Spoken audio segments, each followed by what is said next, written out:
दोस्तों नमस्कार, मैं रजनीकांत स्वागत करता हूं हमारे एक और नए वीडियो में। आज इस वीडियो से हम जानेंगे क्या है एलआईसी का मनी बैक पॉलिसी और क्या है उसकी बेनिफिट्स। मनी बैक पॉलिसी जो है एलआईसी का प्लान नंबर 921, इसके अंदर काफ़ी यूनिक बेनिफिट्स हैं और इसकी मैच्योरिटी भी बहुत अच्छी है, जिसे हम एक एग्जाम्पल के तौर पे आने वाले स्लाइड्स में समझेंगे। पहले तो ये जान लेते हैं कि क्या इस पॉलिसी के अंदर मिनिमम एंट्री एज है और मैक्सिमम क्या है।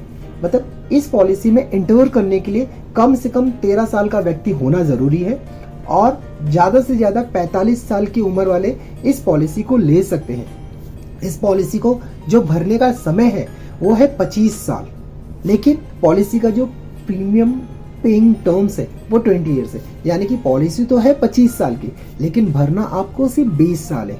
वाह, यहाँ पे भी एलआईसी ने आपको सपोर्ट करते हैं। साथ ही साथ इस पॉलिसी में जो मिनिमम सम एश्योर्ड है, यानी कि हम कितने रुपए तक का अपना मिनिमम सम एश्योर्ड डिसाइड कर सकते हैं, वो है 1 लाख रुपीज और मैक्सिमम की कोई लिमिट नहीं। बट ये भी एलआईसी डिसाइड करता है आपके इनकम प्रूफ पे कि आपका सालाना इनकम कितना है और कैसे उसके ऊपर एलआईसी डिसाइड करती है। चलिए इस पॉलिसी को एक एग्जाम्पल के तौर पे समझने की कोशिश करते हैं कि किस एज वाले व्यक्ति इस पॉलिसी को लेता है और क्या उसका बेनिफिट उसको मिलता है। तो हमने इस पॉलिसी के माध्यम से एक 35 वाले एज पर्सन को हमने डिसाइड किया है। साथ ही साथ उन्होंने इस पॉलिसी में 5 लाख रुपीज़ का सम एश्योर्ड उन्होंने चूज़ किया है। पॉलिसी के तहत हमें इस पॉलिसी का टर्म जो है वो 25 ईयर्स ही रखना है, बट रूल्स के हिसाब से पॉलिसी हमें सिर्फ 20 साल तक ही भरना है। 20 साल के बाद जो बचा हुआ 5 साल रहता है उसका हमें कोई भी प्रीमियम पे नहीं करना है। और एंड में आते आते जैसे ही हमारे 25 ईयर्स कंप्लीट हो जाता है, 60 ईयर में हमारी इसकी मैच्योरिटी होती है। बट जैसे वीडियो के स्टार्टिंग में ही हमने आपको बताया था कि ये एलआईसी का मनी बैक पॉलिसी है, यानी कि पॉलिसी स्टार्ट होते ही हर 5 साल में हमें हमारे सम एश्योर्ड का 15% रिलीज कर दिया जाता है। यहाँ पे हमारा सम एश्योर्ड 5 लाख रुपीज़ है, तो 5 लाख का 15% हो जाता है 75,000, जो हमें 4 किस्तों में एलआईसी दे देती है। फिर उसके बाद वेटिंग पीरियड कंप्लीट होने के बाद 60 ईयर्स में हमारी इस पॉलिसी की मैच्योरिटी हो जाती है। और मैच्योरिटी में जो अमाउंट हमें रिसीव होता है वो है 8,62,500 रुपीज़, जिसका ब्रेकअप हमने आपको साइड में बता दिया है। Sum assured 2 lakh rupees, bonus हमारा 5,50,000 रुपीज़ एंड फाइनल एडिशन हमारा 1,12,500 रुपीज़। बट यहाँ पे एक क्वेश्चन हम सभी के दिमाग में आ जाता है कि सम एश्योर्ड तो हमने 5 लाख का चॉइस किया था, लेकिन नीचे आते आते सम एश्योर्ड 2 लाख रुपीज़ कैसे हो गया। तो जो एलआईसी हमें 4 किस्त में हमारा जो अमाउंट जो हमें मनी बैक के माध्यम से दिया है वो हमारे सम एश्योर्ड से दिया हुआ है।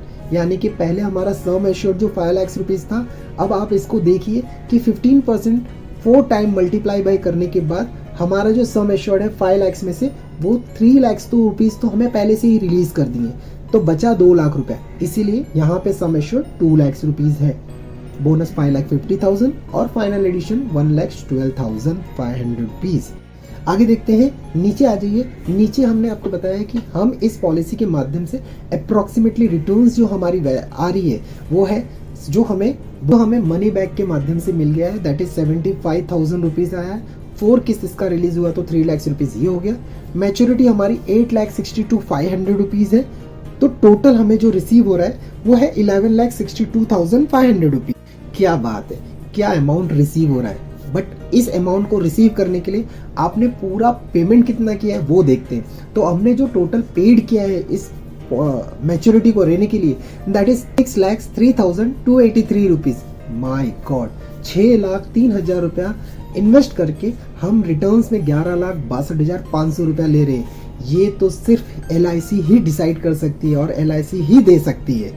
आगे महीने में हमें कितना भरने के लिए आ रहा है, हाफ ईयरली, क्वार्टरली और ईयरली, इसका ब्यौरा हमने नीचे दिया हुआ है।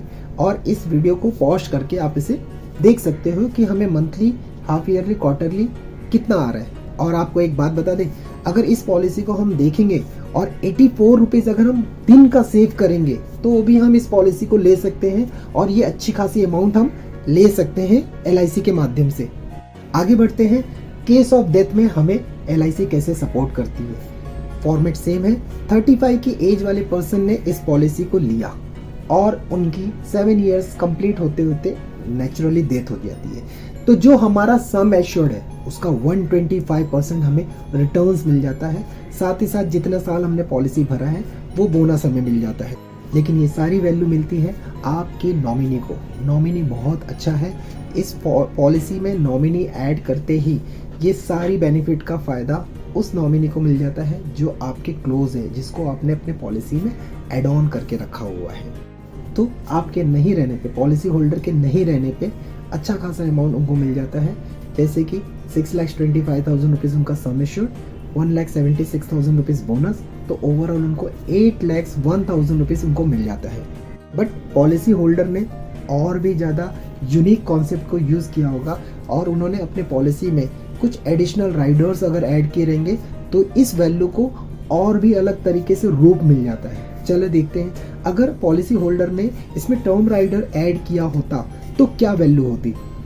तब होती आपकी जो आपका सम एश्योर्ड है दैट इज 6,25,000 रुपीज़, प्लस आपका बोनस मिल जाता 1,76,000 रुपीज़, प्लस आपको 5 लाख रुपीज़ और मिल जाता। ये है आपका टर्म राइडर का बेनिफिट। और जो 5 लाख रुपीज़ मिल रहा है ये होता है आपका एक्चुअल सम एश्योर्ड।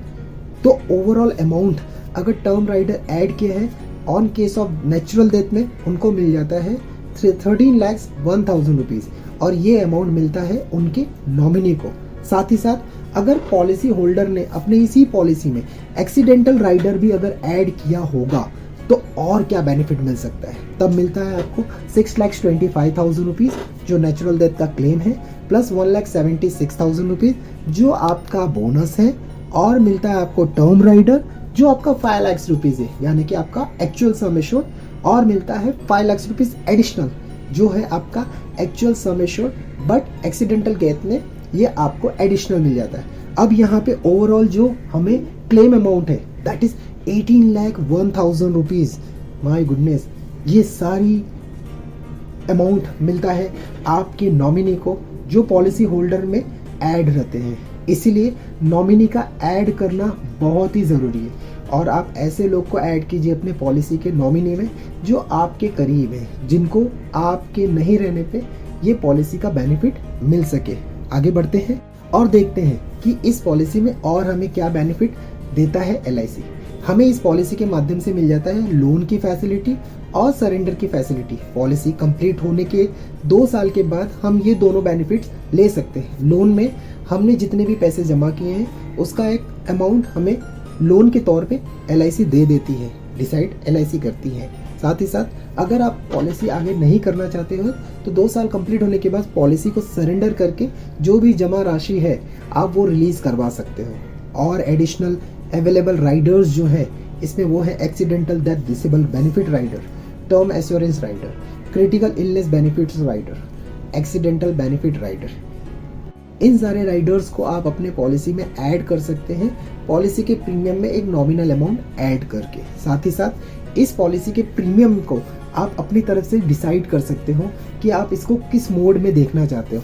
अगर आप इसे ईयरली पे कर सकते हो तो वो कर सकते हो, हाफ ईयरली चॉइस करना चाहते हो तो वो कर सकते हो, क्वार्टरली, मंथली। तो यहाँ पे 4 फॉर्मेट में प्रीमियम का मोड अवेलेबल है जो आप अपने मुताबिक इसे चॉइस कर सकते हो। आगे बढ़ के देखते हैं कि और क्या बेनिफिट्स हैं इस पॉलिसी में जो हम LIC से ले सकते हैं। इसमें सबसे यूनिक है ग्रेस पीरियड।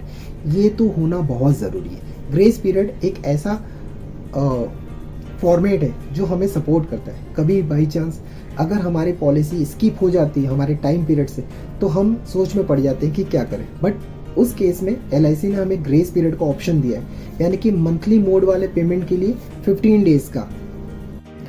डेज़ का ग्रेस पीरियड मिल जाता है जिन्होंने मंथली मोड को चॉइस किया हुआ है।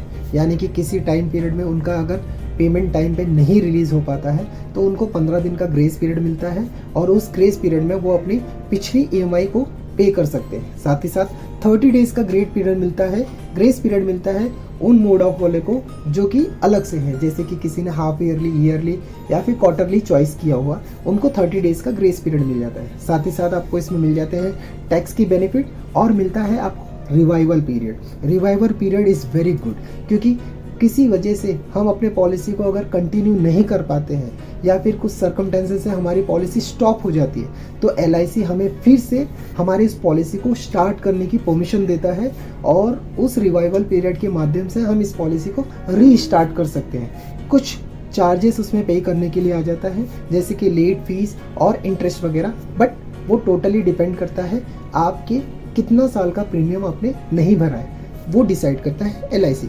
बट ग्रेस पीरियड और साथ ही साथ रिवाइवल पीरियड पॉलिसी में है तो आपको चिंता करने की कोई ज़रूरत नहीं, जिसमें कि आपको एक समय मिल जाता है कि आप अपने पिछले पॉलिसी को रीस्टार्ट कर सको।